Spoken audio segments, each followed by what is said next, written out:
السلام علیکم ورحمۃ اللہ وبرکاتہ۔ ہمارے پیارے نبی صلی اللہ علیہ وآلہ وسلم نے فرمایا ہے کہ سورہ بقرہ کا ورد اپنے گھروں میں رکھا کرے۔ اس کے پڑھنے سے گھر میں جادو نہیں آتا، کوئی بیماری نہیں آتی، رزق کی تنگی نہیں ہوتی، کوئی بیماری نہیں ٹھہرتی۔ ہمیں اپنے گھر میں روزانہ اس کا ورد کرنا چاہیے۔ اگر ہم روز نہیں پڑھ سکتے تو ہم کیسٹ لگا لیں۔ ہمارے گھر میں اس کے کیسٹ لگانے سے کوئی حرج نہیں ہوتا، کم سے کم اس کی آواز گھر میں گونجے گی تو برکتیں ہوں گی، اللہ تعالیٰ کی طرف سے نعمتیں نازل ہوں گی۔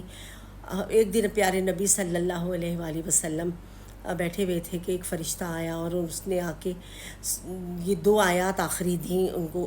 وہ فرشتہ دنیا میں پہلے کبھی نہیں آیا تھا، وہ پہلی دفعہ آیا تھا یہ 2 آیات لے کے، اور آپ صلی اللہ علیہ وآلہ وسلم کو دیں۔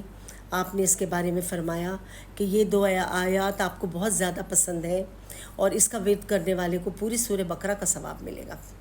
بہت سارے محدثین نے اس کے بارے میں یہ کہا ہے کہ اگر آپ سورہ بقرہ پڑھ لیں گے تو آپ کو اس سے بہت کفایت ہوگی۔ تو لوگوں نے جاننا چاہا کہ کفایت کا کیا مطلب ہوا اس سے۔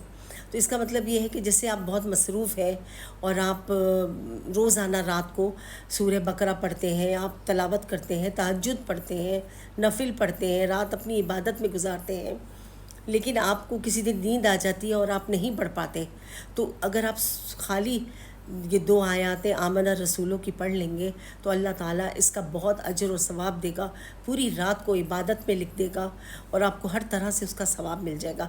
اس کی کفایت یہ ہے کہ یہ 1-2 چھوٹی آیات خالی پڑھنے سے آپ کو اتنے نفل، اتنی چیزوں کا ثواب مل جائے گا، اور یوں آپ رات بھر کھڑے ہوں گے، نفل پڑھیں گے، تہجد پڑھیں گے اور قرآن شریف پڑھیں گے، وہ ساری چیزوں کا ثواب ان 2 آیات میں اللہ تعالیٰ نے دیا ہوا ہے۔